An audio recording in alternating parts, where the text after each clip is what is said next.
What's up? How you doing? Here we are, Monday evening. Beautiful day today. Beautiful, perfect day. Just the right amount of heat mixed in with the right amount of humidity. Not too dry, not too humid. Probably feels like around 33, 34% humidity, and it's probably 75, 76 degrees. Very nice, feels really good. So today we're gonna do some pork loin. Got these this morning fresh. They've been marinating for about 8 hours now. Very simple: fresh rosemary, real garlic crushed, salt, pepper, oregano, olive oil. I mixed it in many times, washed my hands thoroughly. I put saran wrap on the top of this and let it sit in the refrigerator for about 8 hours, and now we're ready. I hear kittens, little ones. I don't know if you could hear that.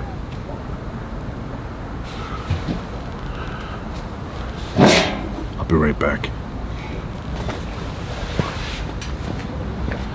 All right, I'm back. I can hear the baby kittens meowing. I just can't find them, but it's that high pitch, like they're crying. So I know they're on the property somewhere, probably looking for food, and I have some food over there for them that I put, food and water. Nice high quality cat food. So they'll be popping up soon. But anyway, I'm gonna be putting them on the fire very shortly. Also, we're making rice inside, Spanish rice. So I spent the weekend looking at documentaries about Oppenheimer and Teller. Very fascinating people. Oppenheimer, in charge of Los Alamos, he was the head guy there where they came up with the atomic bomb. Fascinating story. The fact that here we are on this planet, civilization has been going on for thousands of years. Nobody thought that everything around us, that it's made out of atoms, but you can actually access the power of an atom and then create huge amounts of energy. It's crazy. And then all of a sudden the 1900s roll around and they start figuring this out. Now, Oppenheimer, even if he never existed, eventually, a year, 2 years, 5 years later, eventually someone else would have figured out the secrets of the atom, because we were at that tipping point where the knowledge was coming together about the physics of the atom, and so he just happened to be there at the right time with the right knowledge, but could have been anybody else who was in that field at that height. And then after Oppenheimer, the hydrogen bomb, which was Edward Teller, no relation to Teller from Penn and Teller, I don't think so. And he's a very interesting guy. I've watched all these interviews with him. Obviously, both of them extremely intelligent. Probably the top 1% of 1% of 1% in terms of intelligence of our species. So the way they were able to come together and make it happen is crazy, you know. And they weaponized it and created an awesome force, nuclear weapons. So Oppenheimer died in the 60s. I think he was like 62 years old.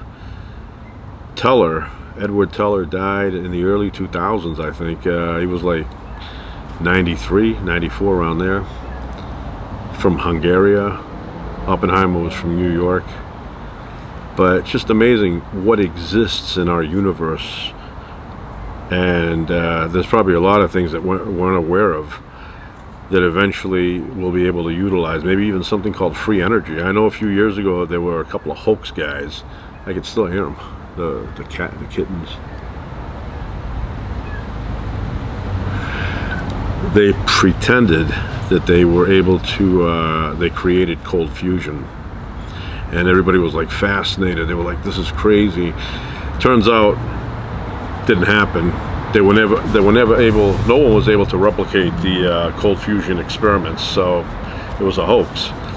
But if that ever did happen, we would have energy for thousands. I was going to say thousands, for billions of years. Billions of years. That's like figuring out how the sun works for the fusion. But the thing with hydrogen. Okay, I'm back. I heard the kittens meowing, but I can't find them, so I had to interrupt my little video session. Like, I could hear one of them. It's like a crying meow, but when I get close they stop, or he stops, she stops. Anyway, yeah, so there's an Oppenheimer movie coming out in June, I think. And that is why I got interested in checking out all these facts, because I went to the movie theater the other day and they had a big poster, and it got me interested. And I've always been interested in, you know, that issue, how they, you know, had all these scientists, top scientists from all over the country come together, and it was all into secrecy. I don't know what they were telling their families. I'm working on, some of them said that they were saying that they were working on electric missiles, trying to figure out how to make electric missiles, and they try to spread a rumor in local bars, like they would be talking loud with each other about how they're working on electric missiles in order to you know, mislead people. So in case somebody thought that we're working on some nuclear secrets, I don't know how they would figure that out, but they would go in bars and talk loudly about how they're working on electric missiles, and they were saying that nobody cared, nobody would pay attention to them. Well, that's the thing, when you want to spread something like that, it never works. It's always, you know, if you spread something negative about somebody, then it'll catch fire. So, okay, I'm gonna start cooking, and I'm gonna try and find the little kittens. Sounds like it's coming from over there. I want to tell these cats, if you don't want me to know where you are, stop making noise. Otherwise, when I get close to you, keep making the noise and I can find you. They sound really tiny. Okay, it's getting dark, so street lights are on. That was the time for me to get home when I was a kid. All right, we're done with the cooking. Food is inside resting a little bit. So we have pork loin, Spanish rice, and asparagus, and a good amount of asparagus. Now, a little while ago I heard kittens meowing. Well, I found them, and as long as I'm out here, because we also have 2 possums that roam around looking for food, as long as I'm out here, they're okay, because possums are scared of their own shadow. Very, you know, frightened. But, but also because I'm out here, the mother cat is on that side of the property, and the kittens are back there. So, you know, I don't know. She's the only one that can protect them. But like I said, as long as I'm out here, possums stay away. And I don't have a problem with possums, unless you have to call them opossums. Then I have a problem. I used to think that they were, you know, not dangerous, but a bit, you know, too much to have around. But I've changed my mind since those days. So a couple of years ago, or a while ago, I don't know, maybe it was I think it was a couple of years ago, I caught one. I have one of those humane traps where you put a little bit of food inside and then they go in and the back closes on them, and so they're in a cage. Well, I caught a full-size one, and I gave it a shower, gave it a bath, scrubbed it down, rinsed them off, and then I released them with my daughters. We went up to this place where there's a forest and a stream, and we opened up the cage, and he went in, took off. So, you know, plenty of vegetation. I'm sure there's plenty of rats there. But here's the reason I don't bother them anymore. I let them sit on the property. Somebody told me that they're good with catching rats and eliminating them, eating them. And plus, possums are clean animals. They have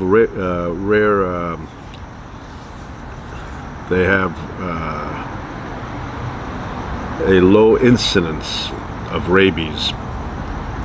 Raccoons, on the other hand, have a high incidence of rabies. Especially if you see a raccoon roaming around in the daytime, that raccoon probably has rabies. But possum, for some reason, they don't really get rabies. So this friend of mine told me, leave them where they are. They keep the rat population low. So I leave them alone. The problem is that when you have little kittens like that, they also keep the kitten population low. And I don't want to see these kittens get eaten by a possum. So these two possums, when they first appeared, you know, a couple of months ago, they were tiny. They were like this big, roaming around, and I watched them grow. I've watched them grow. So now they're full size, big. You see them wobbling around. Two of them.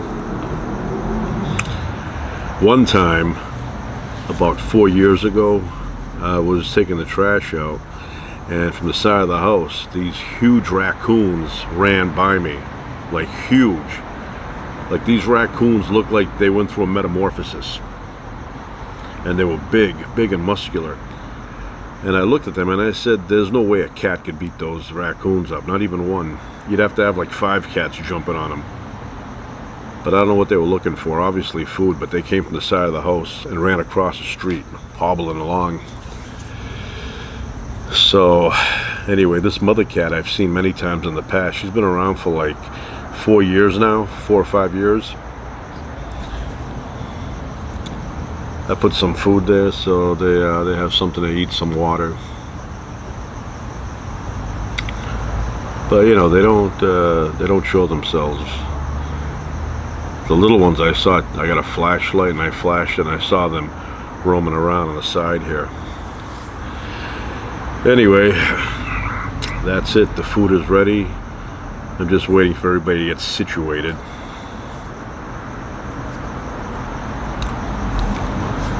I don't know. What else can I say? I could say